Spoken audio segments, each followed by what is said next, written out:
Hi, everyone. Welcome to Cupertino, California. I'm Ravi, Kapur, and we are hosting today a special forum involving 6 of the 7 city council candidates that are vying for the seats available here in one of the preeminent cities in Silicon Valley. This is going to be an open forum. All the candidates are going to get a chance to speak about topics near and dear to their heart. We're going to give them each a 2-minute opening statement. They'll get a chance to retort to questions that I pose. We have a studio audience here, and they sent in tremendous questions. Very impressed. Some of them were similar in nature, so I've kind of lumped some of them together. But the best part of this is that because I got so many wonderful questions from the audience, I'm going to get a chance to pose these questions to you folks here. But first, I want to introduce briefly each of the folks that are here on site. And just to let you know some of the ground rules, each candidate's going to get 2 minutes to explain why they are qualified to be a city council member. They're going to get those 2 minutes, and then thereafter, we're going to ask questions. We're going to have 1 minute for you guys to retort to answers to questions that we pose, and then we'll have a closing statement for 1 minute. If someone invokes another person on stage, you'll get 30 seconds to retort in kind. So those are the ground rules. Really appreciative of this opportunity to get a chance to talk about Cupertino. It's obviously, for those of you that don't live in the region, it's the home of Apple, the home of preeminent entrepreneurs. It really has made a mark in Silicon Valley. And so, and super diverse. It's majority Asian American, which I think is also very, very notable. So we're going to begin by just doing some quick introductions of everybody. We're going to go in alphabetical order here. We have Claudio Bono here to our far left. He is right now the general manager of the Cupertino Hotel, but he's also served on the City of Cupertino's Parks and Recreations Commission. We have to his right, Barry Chang. Barry Chang has served in the past on the City Council. He's been involved in Cupertino government for some time now. Before running this time, he was actually the mayor of Cupertino back in 2016. I'm just going to quickly go through because we have so many names here. Kitty Moore is one of the incumbent city council members. She is currently serving on the city council. She's a civil engineer by trade. She's raised her family here in Cupertino, and she's also been on the planning commission. Rod Sinks, another familiar face for folks here in Cupertino. He also at one time served on the Cupertino City Council, and he also served as mayor. So we have a lot of folks trying to get back in the mix here in Cupertino, continuing their public service. Retreads. Well, you said it, not me, Rod, but certainly there are people that want to get engaged in this community, and that should be commended. I know for those of you that don't realize this at home, it's a very highly paid position. I think it's like $600 a month. So, they're doing it for the money. So just, yes, indeed. To his right is Ray Wong. Ray Wong, you may notice him from his Silicon Valley work at Constellation Research. He's the host of a podcast. You may see him on media outlets, and he's also been serving on the Planning Commission in recent years in Cupertino. And then to his right is Gilbert Wong, another former city council member, another person that has been involved in local government for many years. Gilbert was also the mayor of Cupertino. He's also served at Foothill De Anza Community College as a trustee in the Library Foundation. So very pleased to have all 6 of you here. There is one person that wanted to be here but could not be here for health reasons, and that is also another incumbent council member. That's Hung Wei. She's also running for re-election but could not be here because she's fighting a severe illness. We wish her the best, but she's also someone that's been on the Fremont Union High School District committee, and she has been on the council and also been the mayor of Cupertino. So the 7 candidates, all with interesting experience, diverse experience, people that are entrenched in Cupertino. So that's wonderful to see. So we're going to start this off with Claudio Bono, who's just going to give us a quick statement about why you're running for city council. Well, thank you very much for this event. My name is Claudio Bono, proud Cupertino resident for over 10 years now. I serve my community and wear multiple hats. Vice President for the Cupertino Historical Society and Museum so that we can protect our history. Vice President of Cupertino Chamber of Commerce and past President in 2022. Cupertino Rotarian so I can use my platform and with them and make friends and serve meals in the homeless shelters. And I also serve on the Parks and Recreation Commission. I work and manage the Cupertino Hotel and brought millions of dollars since 2014 of hotel taxes in Cupertino, Crest Award recipient, and also voted twice the best top 3 general manager for the entire state of California. So you're probably all wondering, why is this friendly, wonderful looking guy running for council? That's very easy. I'm a concerned resident. I know business and it's lacking on the council, especially when you know that we're $15 million in deficit. And so I bring people together. That's what I do. My hospitality, we're hospitable. I don't divide them. I also respect staff. I don't drive them away. I bring millions of dollars to Cupertino. No lawsuits. I want to build Cupertino for the next generation. I think it's really time to have a fresh new perspective and also to make sure that we're put Cupertino and build Cupertino for the next generation and see our city thrive and everybody happy. Time for fresh new leadership. My priorities are common sense and good governance, restoring city services and our quality of life, supporting small businesses and entrepreneurs so that they don't leave, and also affordable housing that actually blending with our neighborhoods and prioritize teachers and first responders. I'm humbly asking for those who already have not made their mind to vote for me, visit my website, bonoforcupertino2024.com. Thank you. Thank you, Claudio. We're going to go now to Barry Chang. Barry Chang, you have 2 minutes. First, I want to thank you for coming. My name is Barry Chang. I was the mayor in 2016. I served 9 years on Cupertino City Council.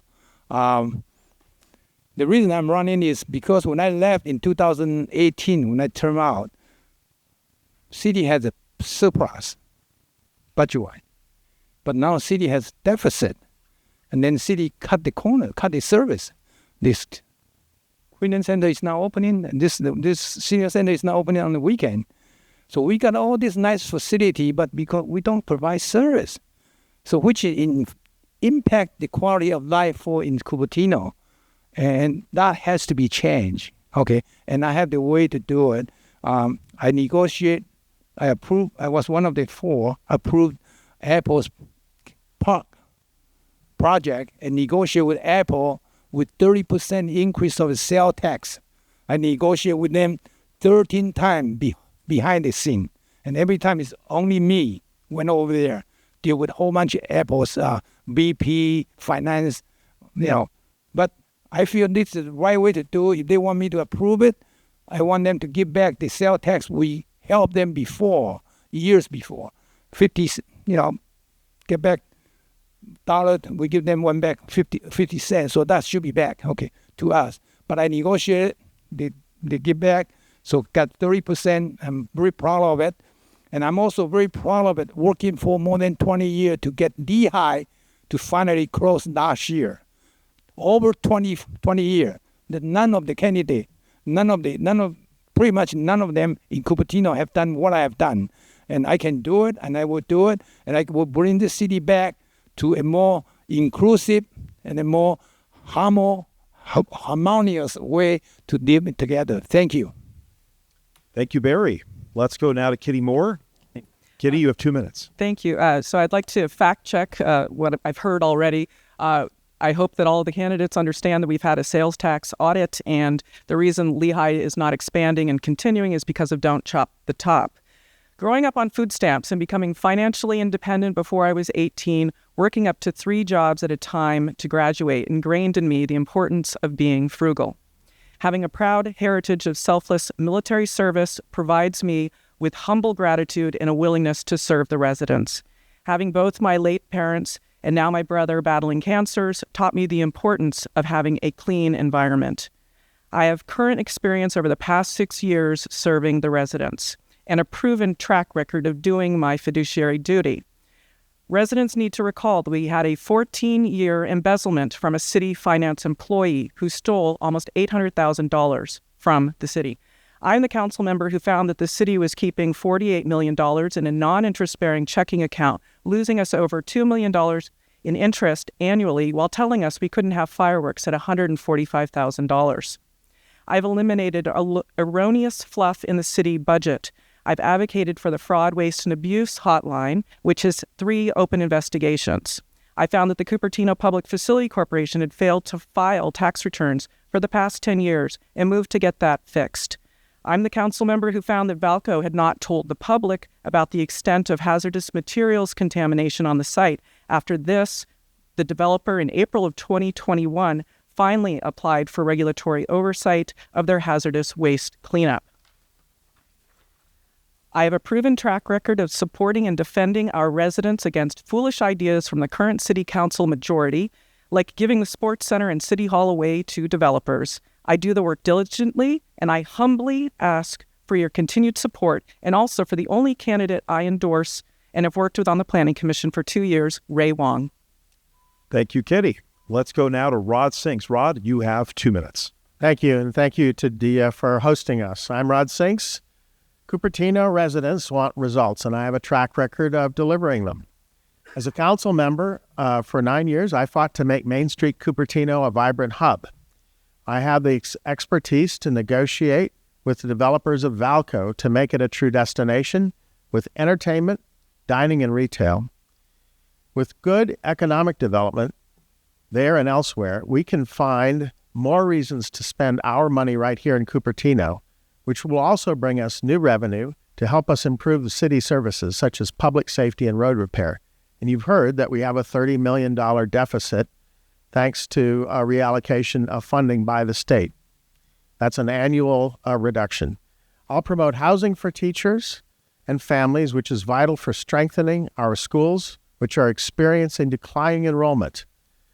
As your mayor, I launched a groundbreaking bike ped plan to ensure safer routes to school for our kids. I also introduced SV Hopper shuttles to serve students, seniors, and commuters. And I'm proud to have led the charge for Silicon Valley Clean Energy, bringing us less expensive and greener electricity since 2017. As a board member and chair of the Bay Area Air District, I helped secure a deal with the Lehigh Cement Plant to drastically improve our air quality in several measures. I currently sit as a trustee for the Fremont Union High School District, and I fought to maintain electives, expand transportation options, modernize our campuses, and enhance our climate education throughout our courses. I'm a seasoned high-tech executive, a scout leader, a robotics mentor, and I coach entrepreneurs. I serve on various nonprofit boards. I'm resident-focused and don't accept developer funding, despite something you may have heard. Check out rodsinks.com. Thank you. Thank you very much, Ron. Let's go to Ray Wong. Hi, I'm Ray Wong, and I want to thank you for your time. Thank Diya TV. I know many of you know me from the role on the Planning Commission as chair in 2019 and 2021. Together, we worked on amazing projects, anything from opening up Veranda to the approval of Westport, and of course, hotels planned in the area. What's really interesting is we also enacted environmental things, from bird-safe laws to dark skies programs. We helped to bring parks back to Lawrence, the east side with Lawrence Midi. And more importantly, we assisted with safe routes and schools for kids. We also completed housing element that was actually delivered on time that the city council did not put in place in time. A lot of good work has been accomplished, especially when we had a resident-focused majority. In my day job, I'm a technology analyst. I work with Global 2000 companies. I work with them to figure out how to bring business and technology together. You may have seen me speaking on CNBC, Bloomberg, Fox Business, Yahoo Finance, Economic Times, and other outlets, and now Diya TV. I think the important piece here is that we have opportunities here. I've given anything from 50 to 80 speeches in technology from a wide variety of corporations, and speaking at Davos at the World Economic Forum, we can use those lessons learned, right, and put this business experience to best to practices to work on the council. I also have a background in public health. I have a master's from Johns Hopkins that can use those experiences in policy, especially from a healthcare perspective and community outreach. I've learned why it's important to have not just short-term planning, but also long-term decisions and policy design. I can put these experiences together to help Cupertino achieve its full potential and, more importantly, be part of that resident-focused majority. I've teamed up with Kitty Moore, who's running for re-election, and we've been walking the neighborhoods, chatting with residents, and when asked about what do they love about being in Cupertino, it's been about the people, the schools, a sense of safety, and the high quality of life in our suburban environment. There is an amazing outpouring of passion and support for a resident-focused county and a majority. You can see it across from all the signs on our city. We need to return to a resident-focused majority because we deserve better. Please vote 1 and 5 on your ballot for Kitty and Ray and check it out, voteray.org. Thank you, Ray. Let's go now to Gilbert Wong. Gilbert Wong, you have 2 minutes. Thank you very much, Ravi. My name is Gilbert Wong, and I am a son of an immigrant. My father came from China, and my mother came from Hong Kong. I moved to Cupertino because this is my home. I have here with my wife and my 2 kids, Allison and Emily, and we call Cupertino our home. It's a great place to work, live, and play. I served 6 years on the Planning Commission, 9 years on the Cupertino City Council, and 8 years currently as a Foothill De Anza Community College trustee. I'm another person who speaks very well. I was a very shy and quiet kid. No one believes me right now, but my service is really to the people. That's my passion. I would like to bridge the community, and I'm very proud of my achievements on the City Council and Foothill De Anza Community College. Like Barry, Chang, Ross Sinks, and I, we work together as a group of people to get Apple Park approved. We also have the Stevens Creek Trail, the restoration of Blackberry Farm and McClellan Ranch. That is something very important to me because conservation of our creeks are something that we need to preserve for many generations. Also, the Stockmeyer House is a historical site of our orange orchards that we need to preserve, and we also remodeled some buildings at McClellan Ranch and built a science classroom for folks. Some of the things that I want to move forward is the Valco Rise. A lot of people have asked me in the last 3 weeks that what are we going to do at the new called Valco called the Rise. It's very important that we need to move the project forward. We look at Cupertino Main Street. Today, my wife and I attended the World Journal's Mooncake Festival, and you see people out there in a vibrant community. Allison and Emily say, hey, Dad, there's nowhere to go around in our city, and we need a place for our kids as well as our seniors as well, too. I hope that you can learn more about me at www.gilbertwong.org, and I look forward to participate this afternoon. Okay, thank you, everyone. And we're going to get right into it. And I think all 6 of you here have alluded to some of the issues facing Cupertino. That's actually a question from the audience as well. So let's get into the first question. Each of you have 1 minute. What do you think is Cupertino's most critical problem, and how do you propose to address it? We'll start with Claudio. You have 1 minute. First and foremost, the most important, I'm so sorry. Got it. Wow. First and important is to restore a quality of life because we're in the economic. Okay, sorry about that. Speak up, please. Doing my best. You should clean up your ears. All right. So the very best important thing to do is really take care about the economy downturn right now. And that's why I'm the best candidate. My background is business, and I've never failed there. I only have accomplishments. I even proposed on city council, we were talking about moving from hotel tax from 12 to 15, which was crazy. I would have wanted to go all the way to 13, which would have been possible. We are leaving money out of the table, and at the end of the day, residents want their quality of life back, and this is what we need to do. And furthermore, this year we're lucky. Yes, we didn't have any fires, but you know what? Many counties actually removed it due to fires, so we kind of save money. Claudio, thank you. Barry, please go ahead. You have 1 minute. Sure. Thank you. Deficit is the issue. And we got to bring more business to the city. And one way to do it is, in my opinion, have to have a lot of activity in Cupertino, be more welcoming, that people feel that Cupertino is a nice place and they want to come by and then do business here. Another way to do it is do the pickleball tournament. I don't know how many of you play pickleball. It's really a fun game, and it can bring the people together, a lot of people, different age, different shape, different gender. If you don't play, come over here at the Cupertino Memorial Park at the end there, take a look yourself.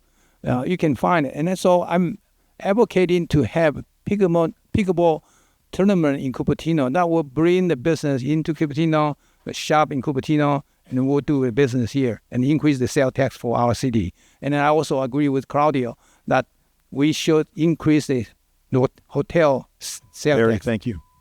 Kitty Moore, you have 1 minute. Thank you.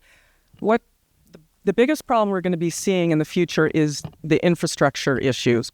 And that is going to be caused by over 6,000 residential units in the housing element. That is going to stretch our sewage system, our water supply, and our police, our public safety is going to suffer from this. And no one's looking at it. We did not have an environmental impact report for the housing element.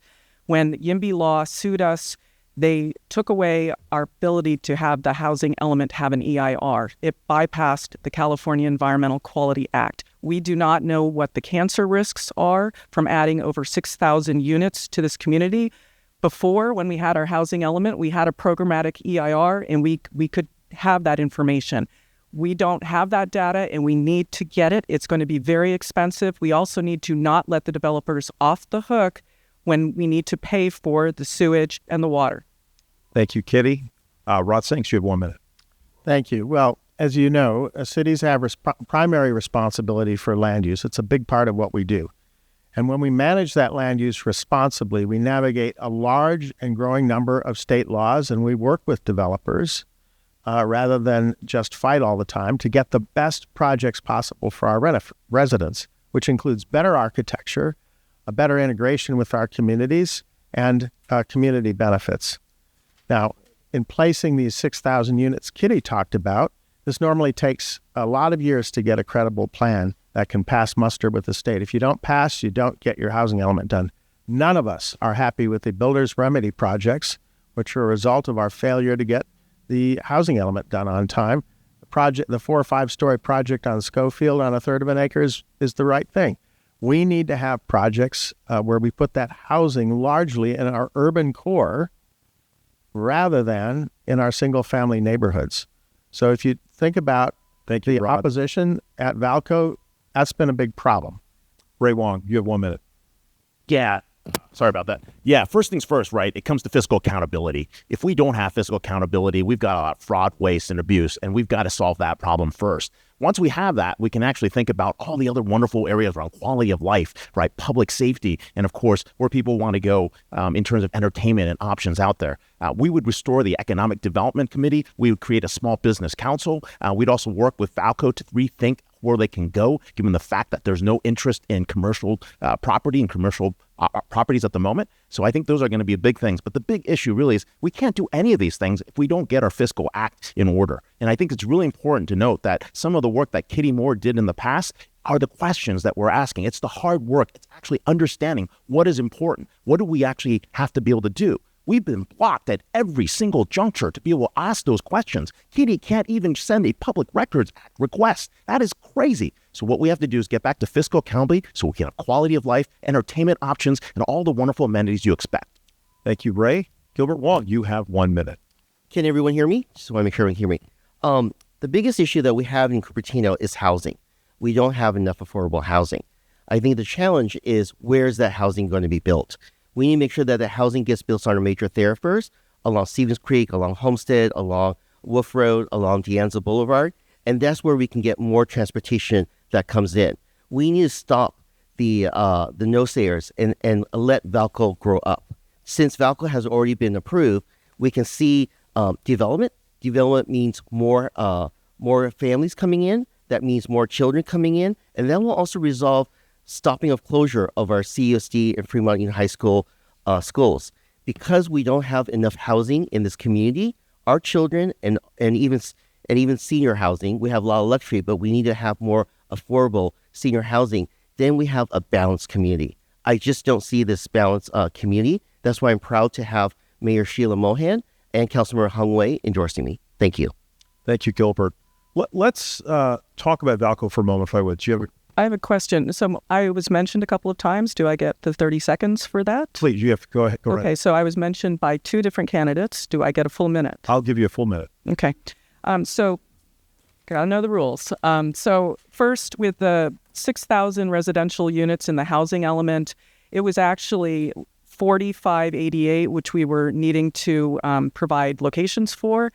If you go into the written communications from December 20th, 2022, you'll find that the draft housing element had already been submitted, and there were a number of members of the public who wrote to the city saying that the pipeline projects should not be included in the housing element, that we weren't allowed to. And what happened was that you had 1,500 units pulled off the table, and we had to go find locations for those units. And then grow the housing element even bigger. So while you might look at the housing element and say, oh, there's over 5,000 residential units in it, you're missing 1,500. And some of those were at Valco and some of those were at the Hamptons. So I have 4 minutes left, but I want to make sure that people understand. Go look at the written communications, December 20th, 2022. Thank you, Kitty. All right, let me just get into Valco here, because that seems to be, I spent a lot of time in Santa Clara, and so Levi Stadium and the 49ers is the big issue in Santa Clara. In Cupertino, it seems to be Valco. I think before it was the Lehigh cement plant, but I think that has largely been at least addressed to some degree. So let's get into Valco for a moment. I need a minute from each of you. Talk about Valco, past, present. I know some of you have history being on this council, so discuss how we got here, where you have this plot of land. And for those of you that are unaware, there's this wonderful plot of land in Cupertino, and it's basically been gutted. Most of us who grew up here used to go to Valco as kids. It was a proper mall, and now there's nothing there. There was something proposed, but nothing's in place today. Claudio, you have 1 minute. How do you remedy the situation with Valco? Well, first and foremost, I think that Valco has been, regardless of it all, extremely helpful, because they actually could do whatever they wanted, but they have already also made sure that they're ready to work with the city. And at the end of the day, the truth is that half of the entire offices in the United States sits vacant. And so there has to be a solution that needs to be taken care of. And what it takes is someone to actually negotiate with them and make sure that we actually resolve the problem.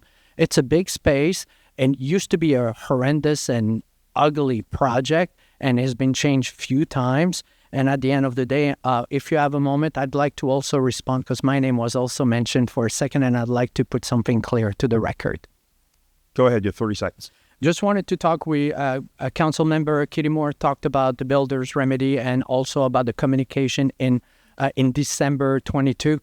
In November 15, 2022, it was mentioned that the former council did not even come up with builder's remedy, and they were not going to be able to find the answer until the end of December 2023. And today I get some written communication emails completely blaming the current council majority, which is actually extremely false. The good news is that facts matters, people lie.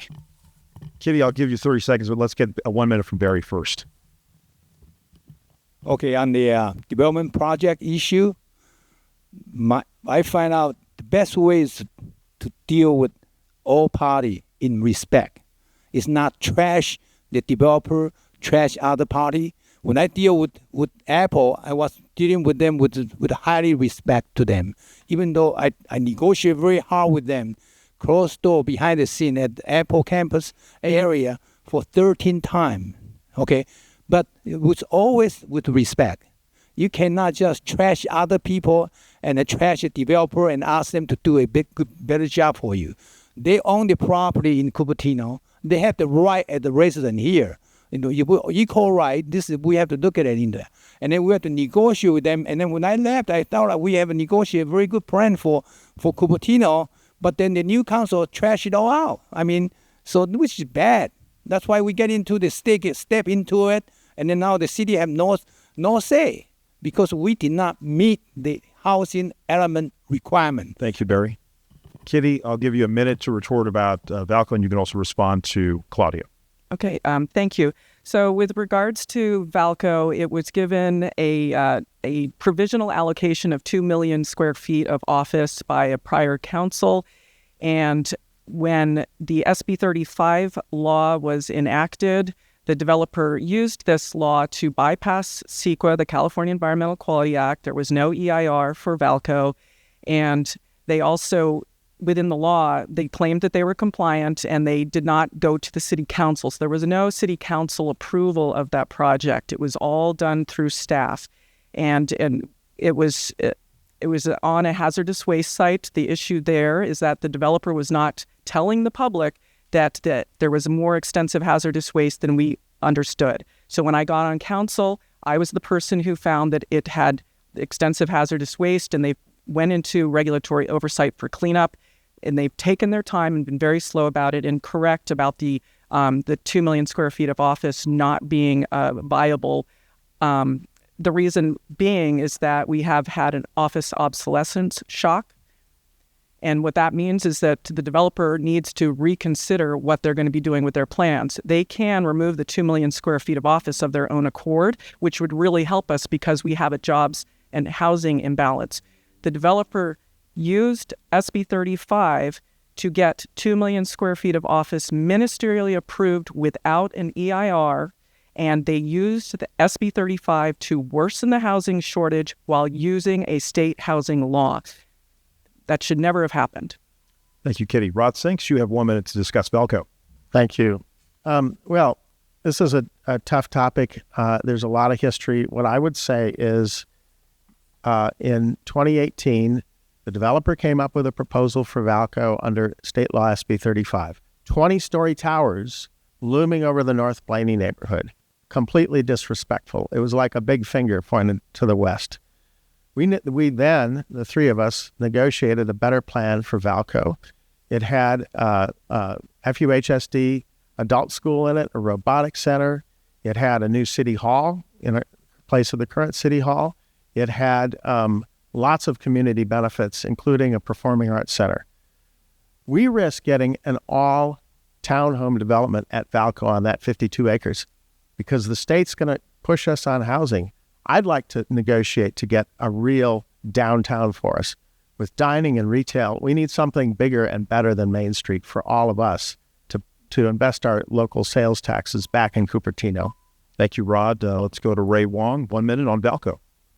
Yeah, the Valco question is great, right? I see Valco as a great opportunity to address retail, housing, entertainment.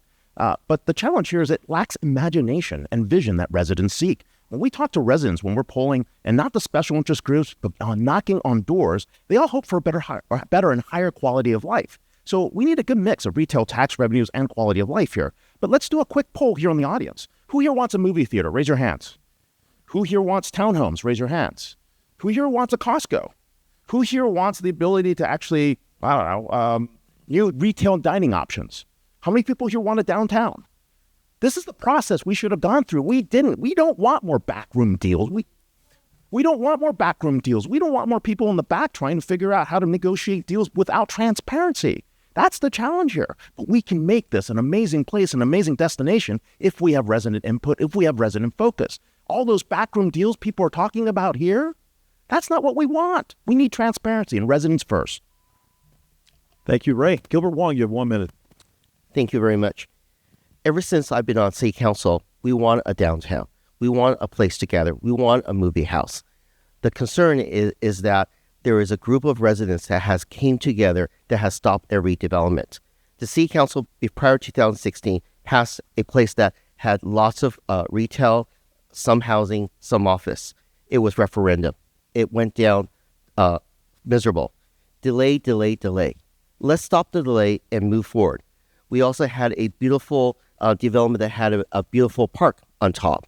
Again, a group of residents who are in the minority said no to it, and it also died too. Then COVID-19 hit, devastated our economy. Then, unfortunately, SB 35 came along, and we had these tall skyscrapers, but interest rates weren't so high, that didn't come.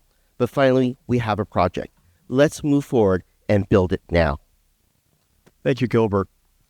You can see how contentious things are. That one topic, if you don't live in the community, it may be hard to grasp, but obviously I can feel it here in the room. We still love each other. Yes. Hopefully we can get that solved in short order. I want to get into that dynamic, actually, dealing with developers. It's big business. If you live in the Bay Area, we know the importance of developers, of real estate, of the kind of commerce. We're flush with jobs, not enough housing.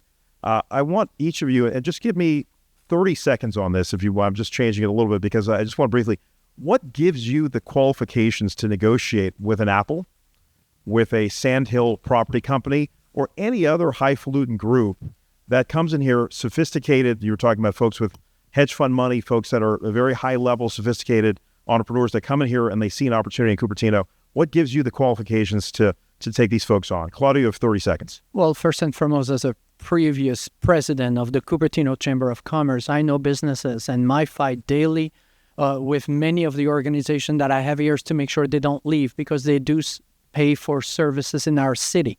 And to be honest with you, I'm only going to say the truth, but 2 years ago, and when I heard Councilmember Moore calling actually businesses, and it's on council, they were criminal, that's what helped me jump in a race. So thank you, council member. But I need to protect them, and I need to be a voice, and I know I can negotiate with them. Thank you, Claudio. Barry Chang, 30 seconds on dealing with some of these heavy hitters here in Silicon. Sure. Number one, as I said earlier, you have to respect others. You cannot just trash them and then you expect they will do your way. There's no way. If you don't respect them, you won't get anywhere. When I deal with Apple, I respect them a lot. Okay, even though I negotiate very hard 13 times behind the door, it was very painful for me because 1 against 5 or 6 of the Apple top executive. Okay, but they know the sense. I respect them, and it's good for them. It's good for Cupertino. So that's why Thank you, have Barry. to tell them. Kitty, 30 seconds. And my name was invoked, so You can take another 30 seconds. I'm popular today. Yeah. So my background is in civil engineering, land development. I have worked on commercial projects, residential projects up to 300 acres, and each one of these projects, I was working for a developer directly. So I'm more than capable of doing that. I recently met with Summerhill, who's looking at doing a project on Stevens Creek Boulevard and then also near the Linda Vista area. And I gave them some suggestions about going and talking to the residents, have a community meeting, and see what they can have that they want in their neighborhood, be it the styling or the scaling down towards the neighbors' houses so that they're happy with this development because they're going to have to be looking at it for a long time. Our job as City Council is to protect the health, safety, and the welfare of the residents. However, when you have a developer who is not looking out for construction workers in next-door neighbor residents, you need to put your foot down and make sure these things are taken care of. Thank you, Kitty. Rod Sinks, you have 1 minute. Or make it 30 seconds, sorry. Rod Sinks, 30 seconds. Thank you. So what makes me qualified to negotiate? My prior track record in business. I led 2 startups. I helped lead 2 startups to built them into successful businesses. In government, I talked about the negotiation I've done with Sandhill. We got a good development in Main Street. Judge for yourself. I also helped negotiate the key consent decree between Lehigh, EPA, and the Air District to eliminate particulate matter pollution in Cupertino. Ray Wong, 30 seconds. In my day job, I negotiate $100 million software contracts with billion-dollar companies. I understand the intricacies of procurement and what you need to do for contract negotiations. I think it's really important. I agree that there's importance for respect, but the developer has to respect the residents too. And that's where we didn't see that in many of these deals. Sometimes we negotiate deals and we give away things like, hey, what happened to our senior housing at Main Street? Oh, wait, that went away. Oh, we just let them go. That's not how we negotiate. We have to hold the developers accountable. But we've got great developers. Westport's an amazing project. We want developers to come to Cupertino. So don't think we don't want you. Just respect us. Thank you, Ray. Gilbert Wong, 30 seconds. Thank you very much. Being a council member is about public policy. It's not negotiating directly with them. Yes, we're the final decision maker. I had an opportunity to meet with Apple and laid out some of the concerns that I heard from our residents. We need to make sure that we also respect our city staff.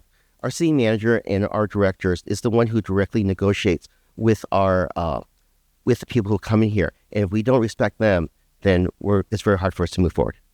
Thank you, Gilbert. Let's get into a topic that many of the folks here in this audience brought up, and that is transparency. A lot of folks are concerned that there's a lack of transparency going on historically in the city of Cupertino, across all boards. And so I'd love to get a minute from each of you on transparency in Cupertino, talk about it in the modern day context and what you'd like to provide moving forward if you get elected. Claudio, you have 1 minute. I'm always the lucky one to start. Great. Well, transparency means, to me, community outreach. This is not, any of us at the city council have the liberty to choose. We have to listen, and we need to compromise. And I think that is what's missing in the key. And always, I'm running simply because I always felt that there is a gap between city council and residents. A lot of people are using $5 words that most of the residents don't understand. My teacher used to say, use words people can understand. So it's great to have engineers, lawyers, and all of that. Great. but I'm a worker, I'm a renter, I'm also a businessman that is very successful. I know I can make a difference in this race, but it's all about listening and actually negotiate to make sure we get what the residents want. And that's why I'm in this race. Thank you, Claudio. Barry, you have 1 minute. Sure.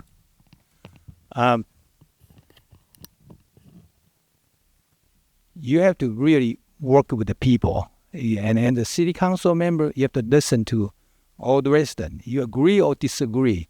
I mean, Liang just told me, when I was a council member, before she was even included in the school board, she asked for the meeting with us. I was the only one to respond to it. I listened, even though we may have a different different opinion on it. And even one of their members, later on in their website, wrote it that he want to see me, my body hanging on the tree, dangling on the tree. And at that time, I did not know what that means. And later on, people told me that's lynching. That's really racial issue. Okay, even that, the guy was with a PhD degree, and I met with him, and then he disagreed with me, and then he went back and then write it up. So this is the issue, we have to face it. Okay, but I'm not afraid of it. Okay, when I was working on Lehigh, people told me, watch your back. I asked him why. He said, you may get a shot at it. I told him, if they give me a shot, that shot better kill me right on the spot. Otherwise, Thank you, Barry. never end it. Kitty Moore, 1 minute. All right, thank you. So this is a question about transparency. As I had mentioned earlier, I was the council member who found the $48 million of non-interest-bearing checking accounts, losing us over $2 million annually while telling us we couldn't have the fireworks. I provided transparency like the $86 million of special projects that are carried over year to year, so you know what those projects are. I advocated for the Fraud, Waste, and Abuse hotline with 3 open investigations, found that the Cupertino Public Facilities Corporation had failed to file tax returns for the past 10 years and moved to get that fixed. I advocated for the procurement and budget officers and continued ongoing controls audits for process improvements to no longer have expired contracts billed and paid on, and stop evergreen contracts and handshake deals with no contracts at all. Going through this amount of material that I have takes work and commitment, but I have done this thoughtful and careful work for you, and I will continue to do so. Thank you. Rod Sinks, 1 minute. Thank you. So I think it's important that we be accessible as council members. I always did that. I'll meet with anybody, making our meeting records public, observing fastidiously the Brown Act, California's meeting law, running a public process with well-noticed opportunities for public input, which we actually did, contrary to what I heard here, for the negotiated project at Valco. We had numerous sessions where residents could give input, and that directed our negotiation. At the end of the day, we're a representative democracy. 99% of our residents are busy, and they need to trust who they put into office. And I promise to hold that trust dear. And I will tell you that some of the things that have been said about me and others, like we're in the pockets of developers, is simply libelous, frankly. It is not the case. We sit across from a developer, and we negotiate for the benefit of the residents. We're not taking bribes in this. We are serving your interests. Thank you, Rod. Ray, you have 1 minute. That's a great question, transparency. And to do that, you really have to do the homework. You have to read the documents, and you have to ask the questions. This majority council didn't do that. They shut us down. They did not allow us to ask the questions. They shut down oral communications, limited down to 30 minutes. The public has no input. We've got to stop that. We've got to make sure that the public can debate issues. These are backroom deals that are happening. Do you want more backroom deals? That's not transparency. Me negotiating on the behalf of everyone in a back room is not transparency. And we've got to make sure that we don't do that. We've got to meet with the residents. You see the number of times you have a meeting with the mayor or the meeting with someone, that's so limited. And so I promise you, and I will actually meet with everyone, and I'll actually set up office hours at least twice a week, maybe on the weekends, because it's easier to meet people. And of course, I think there are a whole bunch of other areas that Kitty Moore alluded to, but we're spending so much money on consultants, we don't even know why. I'd rather the staff be developed so they could have great careers, so that they can actually have skills that we can use. Thank you. Gilbert Wong, 1 minute. Thank you. I believe that transparency is about bridging communities. How can we bring people together? I had both sides. Hey, do you have phone number of this person? Or do you have phone number of that person? That is a person who can develop trust. I feel that this council is divided into two and that there's no trust. If we don't elect people that you don't trust, then vote for the other person. But once you're on the council, you need to learn how to work together. I haven't seen that. I think that we're here to serve the people. Yes, we can do other ways of bringing people together, but once a decision has been made, it has to be supporting the majority. That is the frustration that I see, and that's the frustration that I hear. Bridging communities is something that I'm good at when I was on the Planning Commission, on the City Council, and on the Board of Trustees. Thank you. Thank you, Gilbert. I want to ask a show of hands here. We've got quite a few questions about transparency, and one of the things that was brought to my attention is that there were certain kinds of hearings that once were made public through Zoom, and that was taken away in recent years. How many of you would like to bring that back where the public, whether it's on television, through the internet, would be able to peer into some of these debates you have, these contentious debates? Just to raise your hands, would you like to restore all that back for the whole community to watch? Okay, that's unanimous across the board. Good to see there. Excuse me, I did have my name invoked yet again. Go right ahead, Katie. You got 30 seconds. All right, thank you. I just want to clarify, SB 35 is a ministerial approval. There was no negotiating with that developer. The only reason that they have been allowed to and changed their plans was because someone went to Sacramento and modified the original SB 35 law so that the developer could then modify their plans. And so they've now modified them 2 or 3 times until we have this year's version of the SB 35 project. No negotiating happened. Thank you, Kitty. Okay, let's get into housing, which is a very serious topic for everyone that lives basically around the U.S., but certainly here in California, and the Bay Area in particular, has a crisis for housing. And we talk about senior housing. You can address that in your 1-minute statement. But really, how do we address Cupertino moving forward? This is a major city now. It's a thoroughfare. We can't look at it as a suburban boutique city any longer. It's the hub of one of the biggest companies on the planet, and the Bay Area is expanding. So give me, in 1 minute, how you would like to address the housing situation here. How do you address affordable housing? How do you address certain neighborhoods that don't want housing, and making sure that you try to satisfy the city as a whole? Claudio, you have 1 minute. Well, first and foremost, affordable housing is more than ever. And since COVID, we realized that hotel workers, restaurant workers, nail technicians, and teachers, first responders are not able to live here. So we ought to do what needs to be done. And it's also state mandated. So we need to find areas that can blend with our neighborhoods, and we need to respond to the need of our city, of our the way it has been developed. That we have to find innovative ways and locations that make sense. And on the council, I'll do everything I can to make sure that we're going in there. But again, in a couple of years, there's going to be also additional mandated area, but we're becoming saturated. So we need to be a little bit more vigilant, and we need to be prepared and do the very best we can. But again, bringing affordable housings for all types of income will actually reduce traffic in our cities and actually make sure that we respond to everybody. Thank you, Claudio. Barry, you have 1 minute. Sure. We have to have the development concentrate in the commercial area. If we don't allow them to do it, then the state will step in and then will intrude into the residential area, like a Schofield situation, like a Linda Vista situation.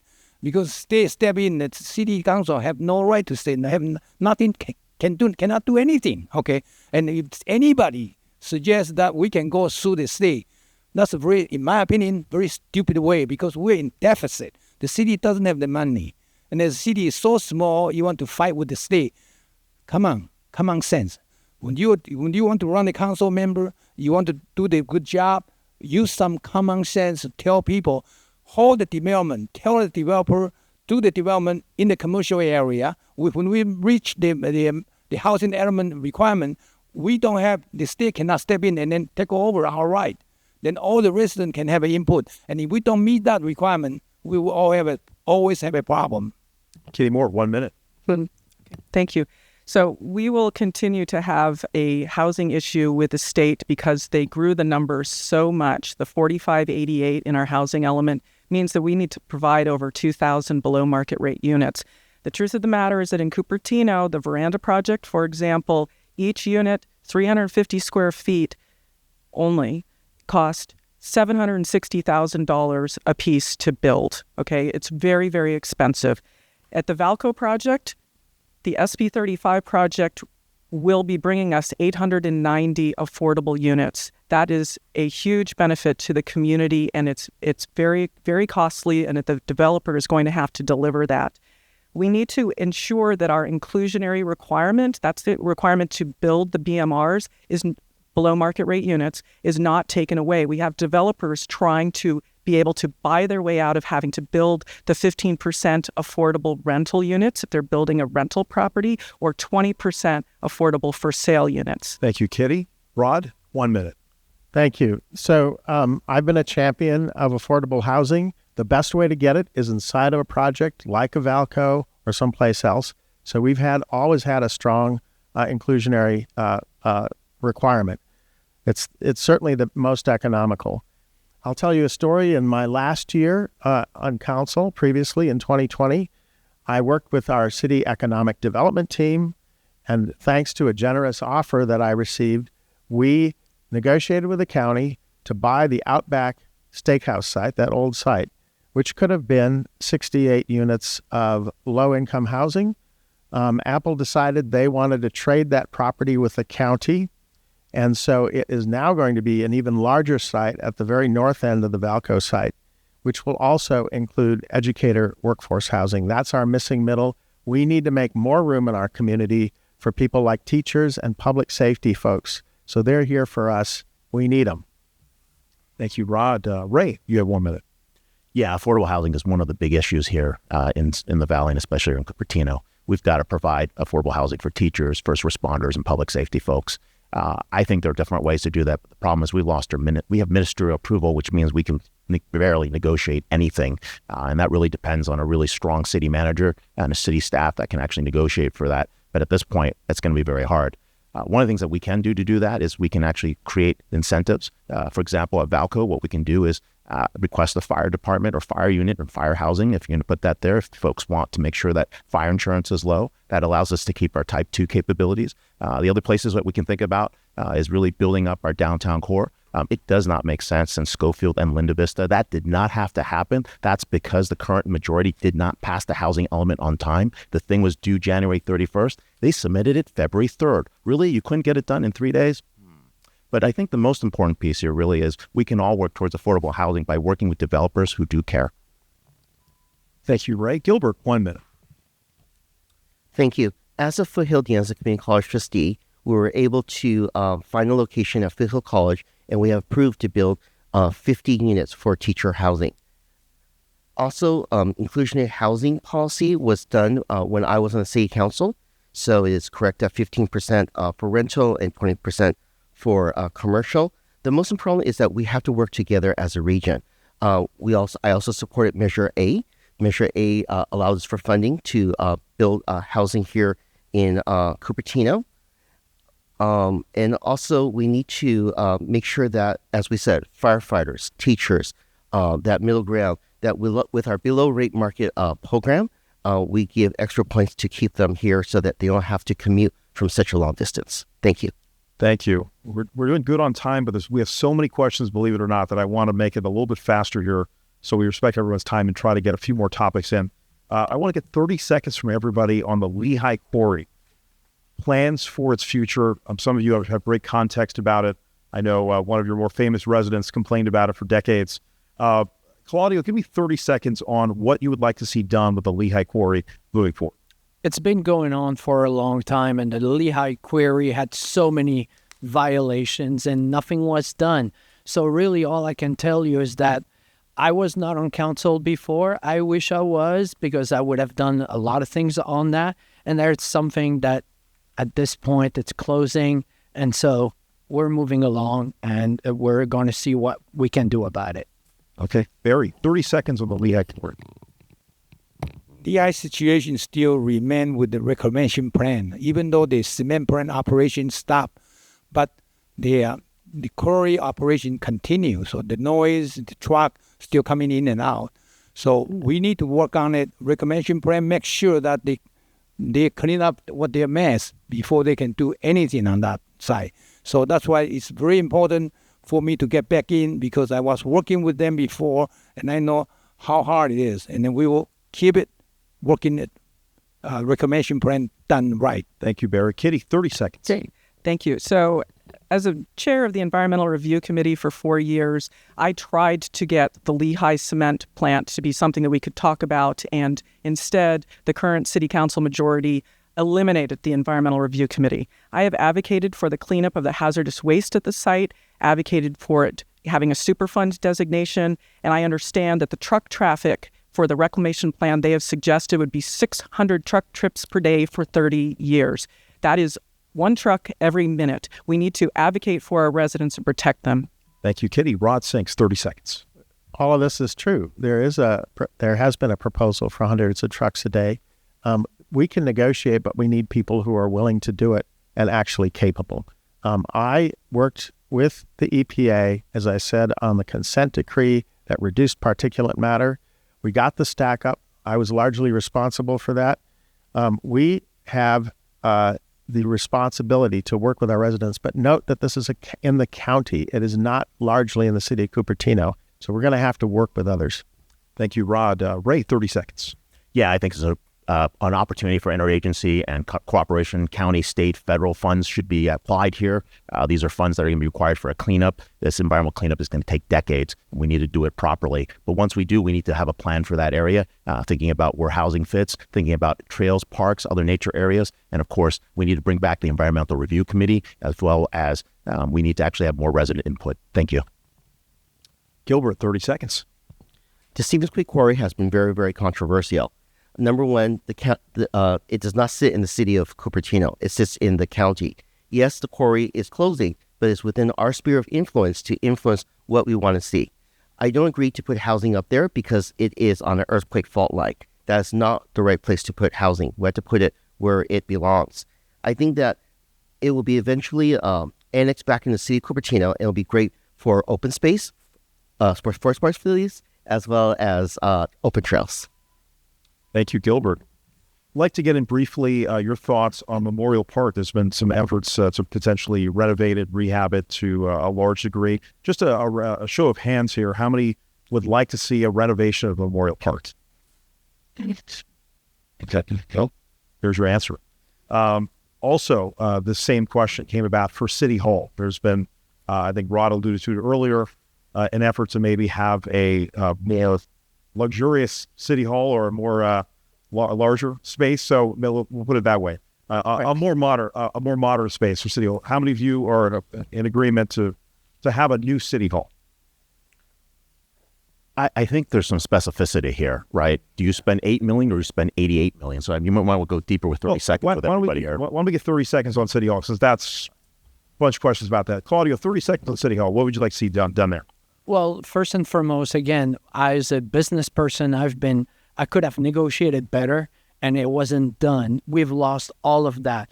The truth is right now we're doomed if we do something, doomed if we don't, because at the end of the day, everyone is upset because they're trying to move their offices. But the truth is today, right now, if we have a seismic problem, there's going to be death on our hands currently as our city is not sustainable. So we got to do something, and I'm in favor of moving currently right now and see what we can do, save money, but also trying to renovate or buy. 30 seconds on City Hall. When I was on the city council, when the city hall renovation come up, I voted no. The reason is I have a master's degree in civil engineering too.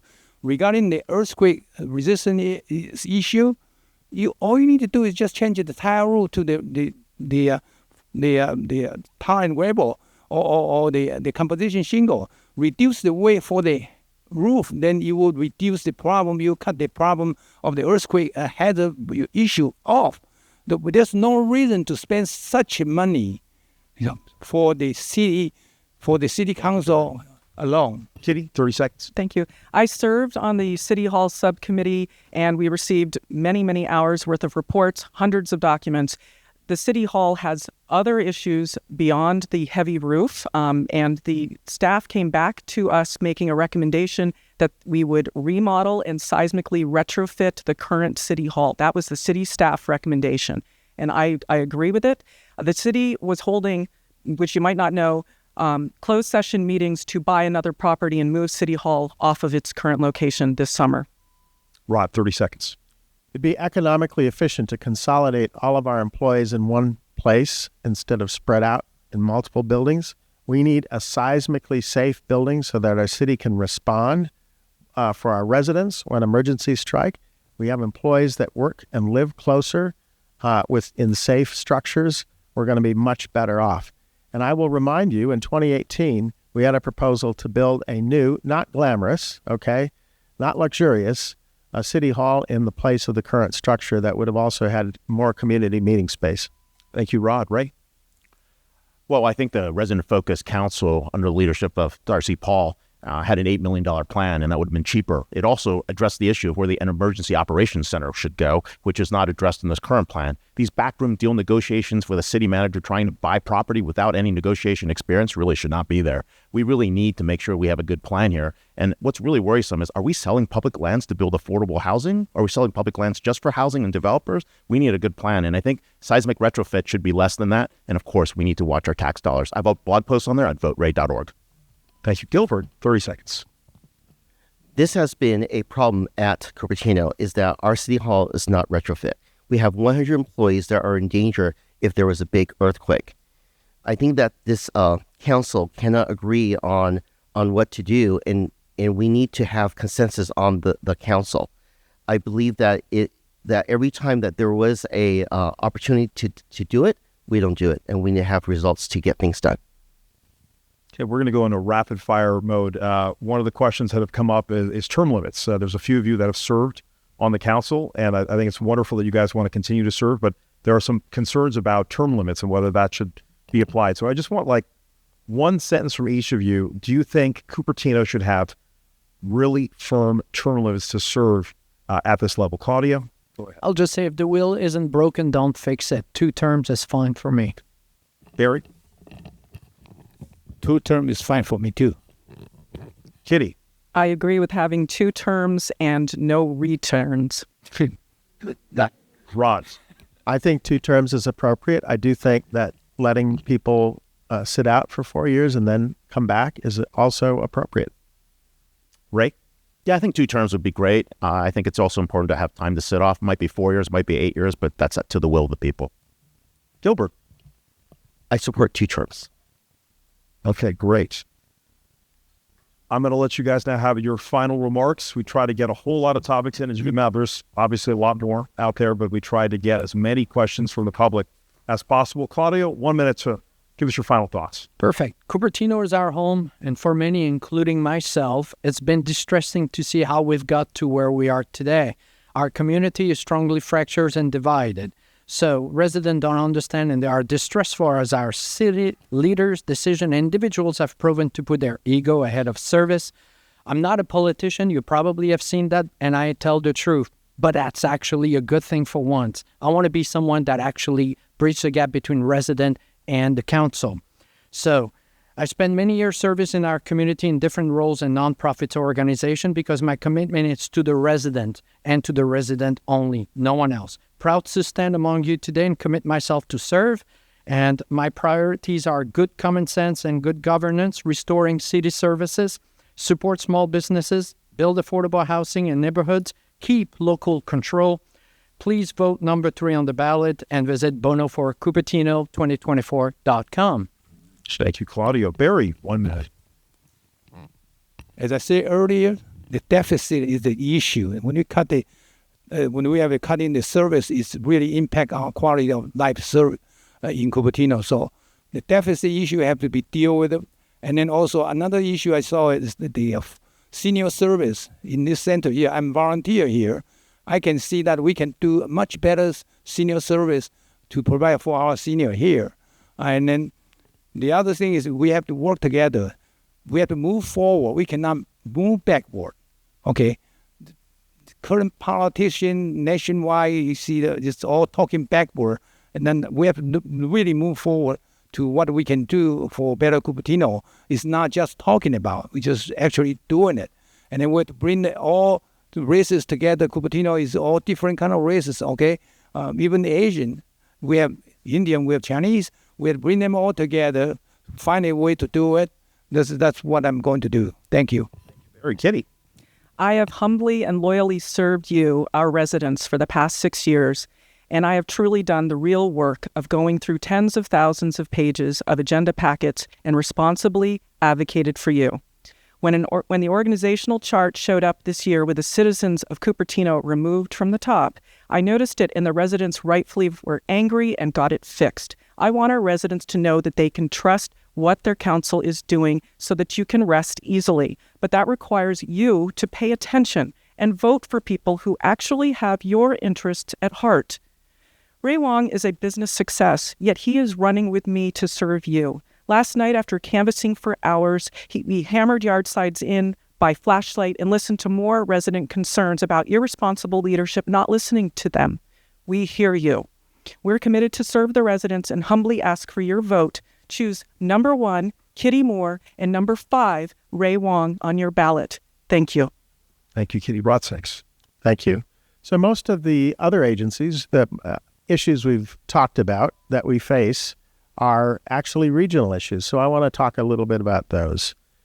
It includes the health of our local economy, our housing, homelessness, crime, public safety, wildfire threats, and rising insurance rates, rising costs and reliability of our electricity supply and delivery, the quality needs of our public schools, the roads and trails we drive, ride, and walk on, our traffic, our pollution, and our mitigating and adapting to climate.